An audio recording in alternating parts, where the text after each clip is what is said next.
இன்னைக்கு நாம டின்னிட்டஸ் பத்தி பார்க்க போறோம். அதாவது உள்ளுக்குள்ள கேக்குற ஒரு மாய ஒலி. வெளியில எந்த சத்தமும் இல்லாதப்போ உங்களுக்குள்ள ஒரு மணி ஓசையோ ரீங்காரமோ கேட்டிருக்கா? இதுதான் அது. இந்த நிலைக்கு பேர் தான் டினிட்டிஸ்.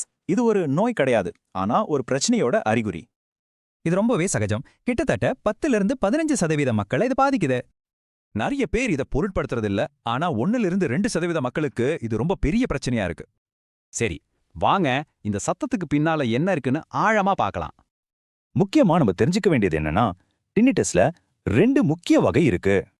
சப்ஜெக்டிவ் டினிட்டஸ் தான் ரொம்ப பொதுவானது. ஆனா ஆப்ஜெக்டிவ் டினிட்டஸ சில சமயம் டாக்டரால கூட கேட்க முடியும். அப்போ இதுக்கு என்ன காரணம்?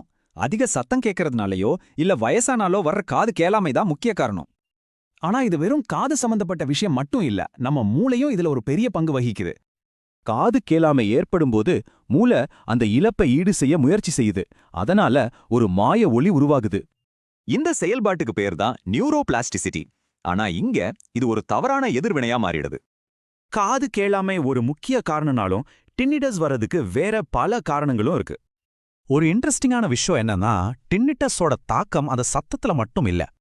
மூளை இந்த சத்தத்தை ஒரு ஆபத்தா பார்க்க ஆரம்பிக்கும். அதனால உடல் எப்பவும் ஒருவித எச்சரிக்கை நிலையிலேயே இருக்கும். இதனால மனநலன்ல பெரிய பாதிப்பு வரலாம். பல கடுமையான சவால்களையும் சந்திக்க நேரிடும். ஆய்வுகள் படி டினிட்டஸ் இருக்கிறவங்கல்ல 45% பேருக்கு பதட்ட நோயும் இருக்கு. அப்போ இதை எப்படி சமாளிக்கிறது? அந்த சத்தத்துக்கு நீங்க எப்படி எதிர்வினையாற்றுறீங்கன்றத மாத்துறது தான் முக்கியம். இத சரி செய்ய இப்போதைக்கு நேரடி மருந்து எதுவும் இல்ல, சிகிச்சையும் தொழில்நுட்பமும் தான் வழி. காக்னேட்டிவ் பிஹேவியரல் தெரப்பி, அதாவது சிபிடி, இதுக்கு ஒரு சிறந்த சிகிச்சை. இது மன அழுத்தத்தை குறைக்க உதவுது. சவுண்ட் பேஸ்டு சிகிச்சைகள் கூட இருக்கு. இது டின்னிட்டஸ் சத்தத்தை மூளை கண்டிக்காம இருக்க பழக்கப்படுத்தும்.